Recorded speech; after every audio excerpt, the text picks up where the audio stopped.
कंठे यस्य लसत्करालगरलं गंगाजलं मस्तके वामांगे गिरिराजराजतनया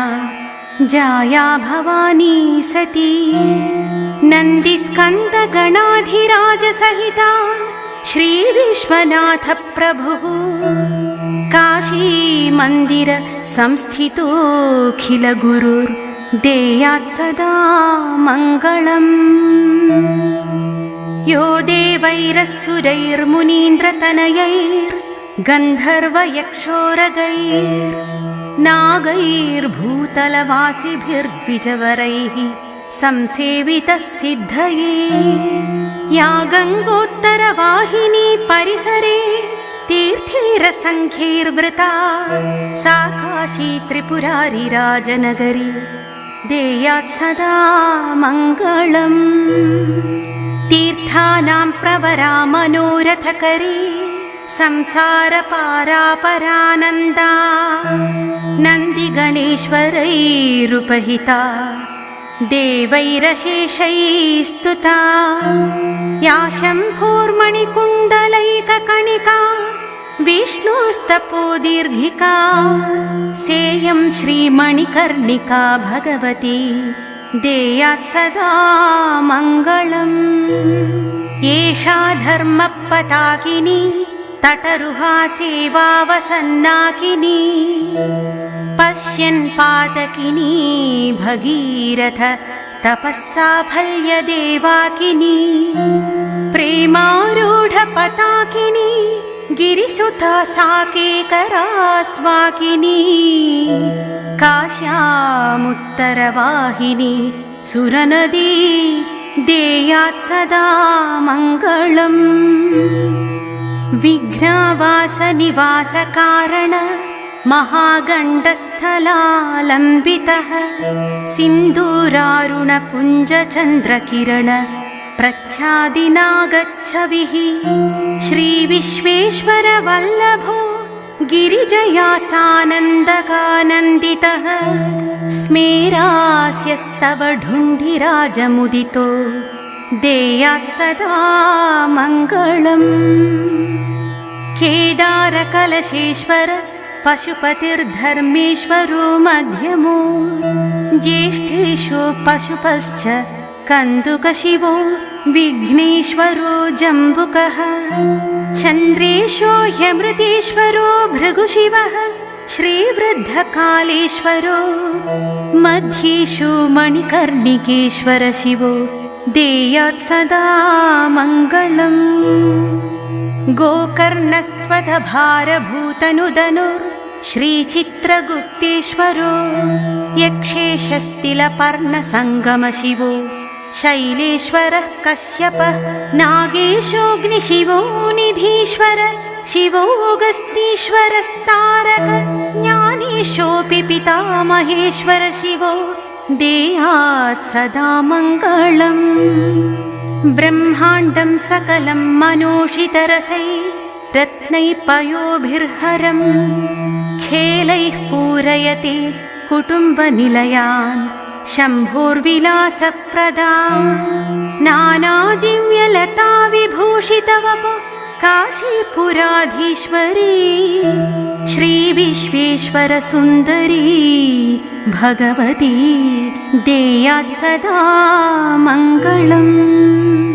या देवी महिषासुरप्रमथनी या चण्डमुण्डापहा या शुम्भासुररक्तबीजदमनी शक्रादिभिः संस्तुता या शूलासि धनुश्शरभयकरा दुर्गादिसन्दक्षिणा आश्रित्याश्रित विघ्नशं समयतु देयात् सदा मङ्गलम्। आद्या श्रीर्विकटा ततस्तु विरजा श्रीमङ्गला पार्वती विख्याता कमला विशालनयना ज्येष्ठा विशिष्टानना कामाक्षी च हरिप्रिया भगवती श्रीघण्टघण्टादिका मौर्या षष्टिसहस्रमातृसहिता देयात् सदा मङ्गलम् आदौ पञ्चनदं प्रयागमपरं केदारकुण्डं कुरुक्षेत्रं मानसकं सरोमृतजलं शावस्य तीर्थं परं मत्स्योदर्यथ दण्डखाण्डसलिलं मन्दाकिनी जम्बुकं घण्टाकर्णसमुद्रकूपसहितो देयात् सदा मङ्गलम् रेवाकुण्डजलं सरस्वतीजलं दुर्वासकुण्डं ततो लक्ष्मीतीर्थ लवाङ्कुशस्य सलिलं कन्दर्पकुण्डं तथा दुर्गाकुण्डमसीजलं हनुमत कुण्डप्रतापोर्जितः प्रज्ञानप्रमुखानिव प्रतिदिनं देयात् सदा मङ्गलम् आद्यकूपवरस्तु कालदमनः श्रीवृद्धकूपोपरो विख्यातस्तु पराशरस्तु विदितः कूपसरो मानसः जैगीषव्यमुनि शशाङ्कनृपते कूपस्तु धर्मोद्भवख्यात सप्तः समुद्रकूपसहितो देयात् सदा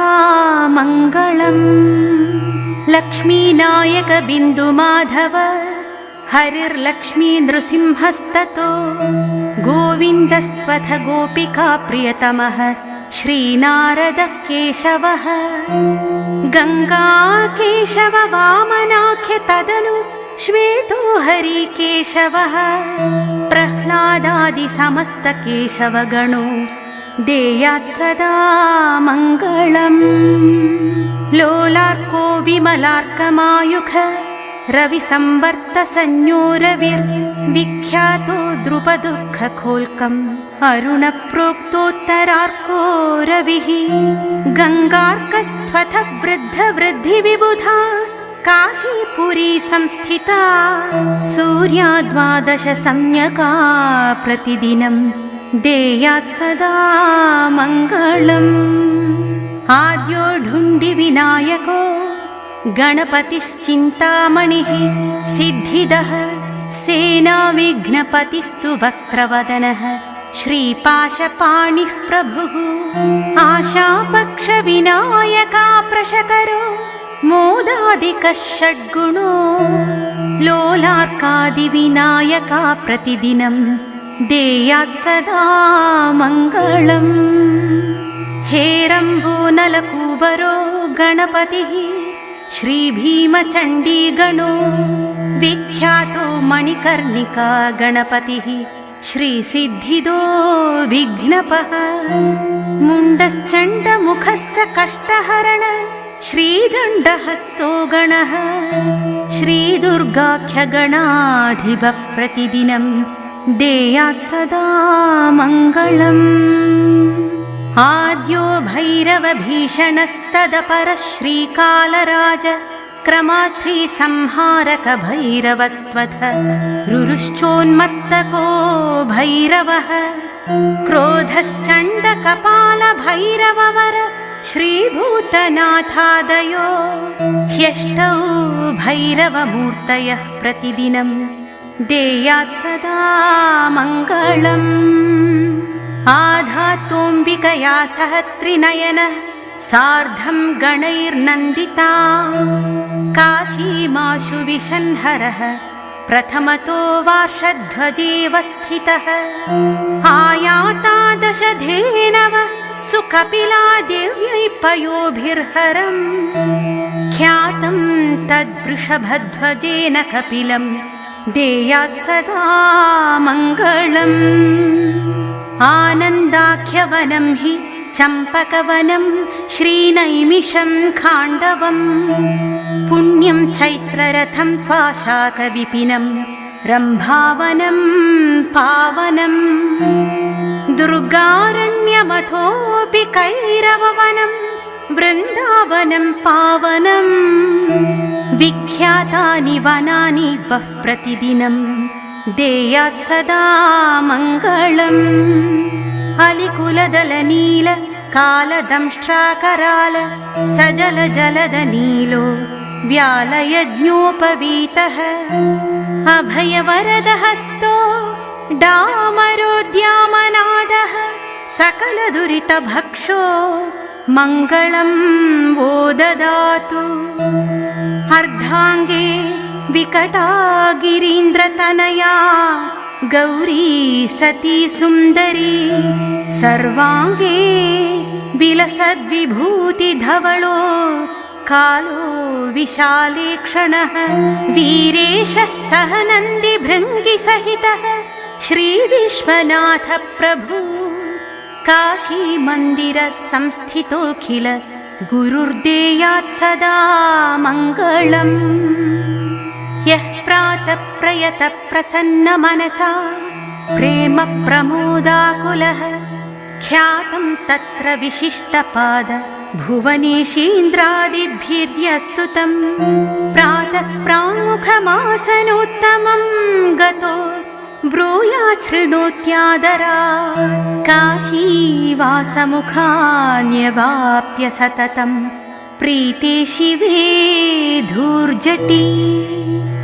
इति श्रीमच्छङ्कराचार्यविरचितं काशीविश्वनाथस्तोत्रं